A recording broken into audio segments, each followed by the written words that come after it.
kalau tahu besarnya pahala, tidak akan disia-siakan, akan datang ke tempat berjamaah tersebut walaupun dalam keadaan merangkak. Subhanallah.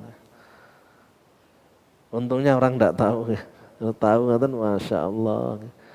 Masjid musola ini bingung tempatnya ora cukup. Tak mirip bingung. Bismillahirrahmanirrahim. Qala al-mu'allifu rahimahullahu ta'ala wa nafa'ana bihi wa bi'ulumihi fid darain. Nabi dawuhnya begini. Lo ya'lamun nas, andekan masing-masing orang itu tahu. Masing-masing orang tahu ma fin nida, fahala dalam azan. Ma fin nida, fahala yang disediakan Allah bagi yang mau azan. Fahala azan wa sofil awal, dan fahala ketika berada di sof yang pertama dalam sholat. Sof awal as-sof alladhi yalil imam, sof yang dekat dengan imam, yang langsung berhadapan dengan imam. Kalau tahu fahala yang diberikan Allah yang begitu besar bagi yang mau azan dan yang berada di sof yang pertama, apa yang akan terjadi andekan tahu? Karena orang banyak yang tidak tahu fahalanya. Kata Nabi, "Tsummalam yajitu ila yastahimu alih." Kemudian orang itu tidak akan bisa azan dan berada di shaf yang pertama kecuali harus diundi. Harus diundi. "Tsummalam yajitu illa ayyastahimu alih." Tidak bisa azan, tidak bisa shaf awal. Azannya itu memang rebutan. Rebutan, bukan kemudian kita malu dan sebagainya. Ini masalahnya bukan baik dan tidaknya suara. Ini berkaitan dengan pahala yang didapatkan. Kata Nabi, andaikan bisa azan dan bisa berada di shaf yang pertama, itu harus diundi dulu. Karena rebutan. Bisa melakukan azan kalau undiannya keluar. Lastahamu alih, kata Nabi, maka semua orang akan ikut undian tersebut biar mendapatkan bagian untuk azan atau berada di shaf yang pertama. Jadi kalau tahu besarnya pahala, semuanya berebut dan tidak bisa menempati kecuali diundi, maka semuanya ikut undian agar bisa mendapatkan kesempatan azan dan berada di shaf yang pertama. Itu dawuhnya Kanjeng Nabi. Walau ya'lamuna ma fit tahjiri lastabaqu ilaih. Andaikan semua orang itu tahu fahala yang diberikan kepada orang yang tahjir, itu diartikan dengan berlomba berangkat sholat. Ditahjir artinya at-tabkir ila sholah, berangkat duluan untuk sholat, menunggu sholat di dalam sholat. Nanti ketika mau masuk sholat dia sudah siap-siap. Misalkan dari maghrib menunggu isya, pahalanya menunggu, pahalanya menanti datangnya sholat yang berikutnya. Dia tunggu datangnya. Andaikan orang tahu pahalanya itu, lastabaku ilaih, maka semua orang akan berlomba-lomba untuk bisa mendapatkan tempat di masjid tersebut. Karena banyak orang yang menginginkan, sehingga bisa jadi tidak akan kebagian tempat. Harus duluan, harus benar-benar mendahului yang lainnya. Kalau orang paham besarnya pahala, pasti akan berlomba-lomba untuk bisa berada di tempat untuk menunggu datangnya waktu sholat yang berikutnya. Saking besarnya pahala. Walau ya'lamu ma fil atamah wa subhi la atau huma walau habwan. Andaikan semua orang itu tahu pahala dalam mengerjakan sholat isya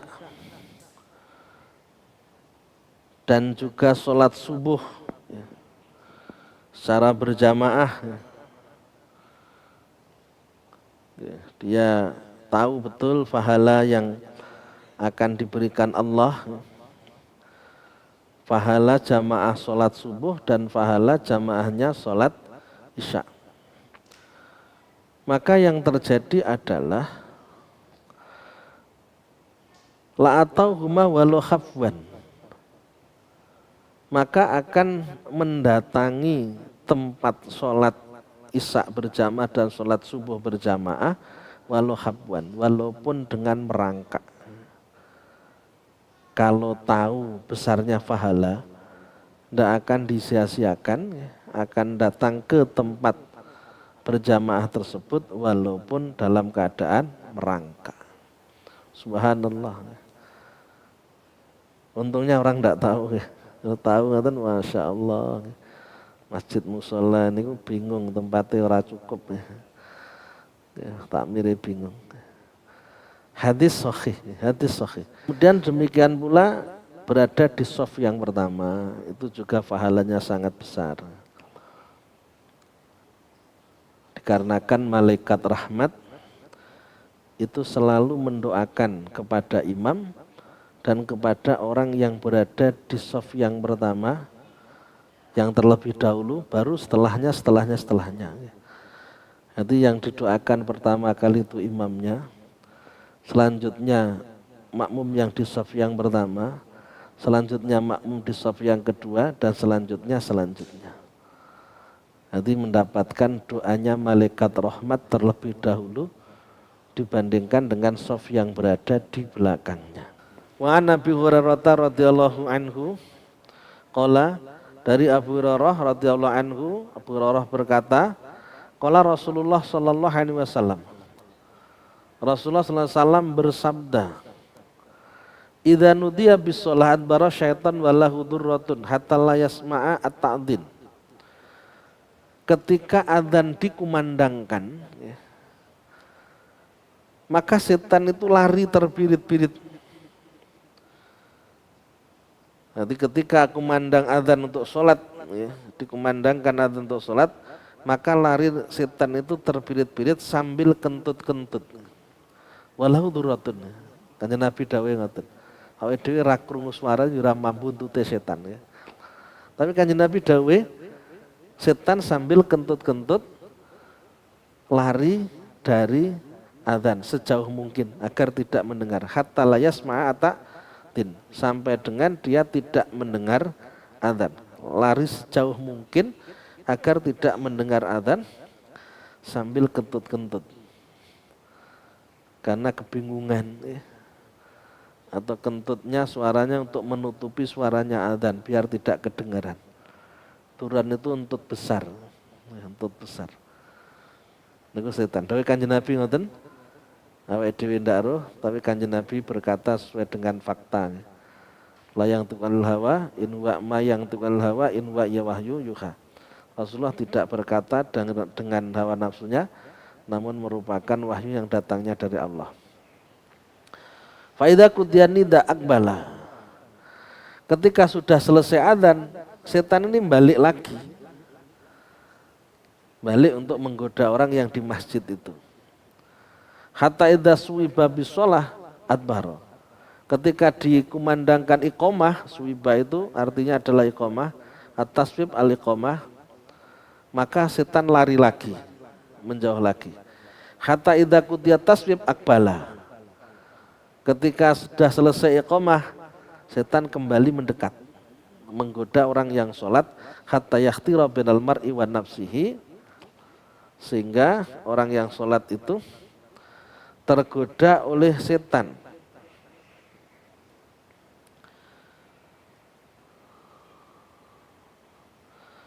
Jadi hatta yakhtira bainal mar'i wa nafsihi, setan bisa masuk di antara seseorang dengan nafsunya, berarti berusaha untuk menggoda orang yang akan sholat.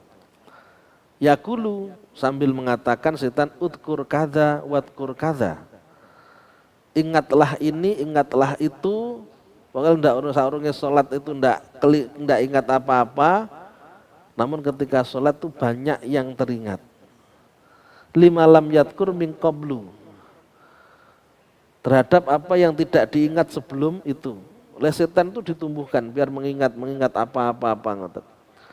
Hatta yadalla ar-rajul mayadri kam sholah, sampai dengan orang yang mau sholat itu, orang yang sedang sholat karena terus ingat sesuatu, banyak yang diingat, akhirnya lupa berapa rakaat sholat yang dikerjakan. Jadi lupanya kita terhadap rakaat yang kita sholat yang kita kerjakan, berapa rakaat sholat kita yang kita kerjakan, itu disebabkan karena kita tidak konsentrasi dengan sholat kita. Kita membayangkan hal-hal yang lain, sehingga lupa jumlah rakaat. Dan itu memang disengaja oleh setan biar kita melupakan sholat kita, melupakan rakaat kita lupa kalau kita sedang munajat pada Allah dan lain sebagainya. Oleh sebab itu kita diajari untuk membaca surat An-Nas sebelum sholat. Qul a'udzu birabbin nas, saat terusnya.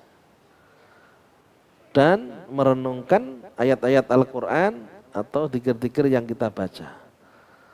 Dan juga ucapkan dengan suara yang keras. Walaupun dzikir, misalkan subhana rabbiyal azim bihamdih, jangan hanya diem. Agar pikiran itu bisa tersambungkan dengan yang kita baca, nyambung dengan yang kita baca. Tapi kalau kita itu hanya sekedar melintaskan dalam hati bacaan-bacaan dzikir itu, pikiran kita ini kosong sehingga mudah mengingat hal yang lainnya.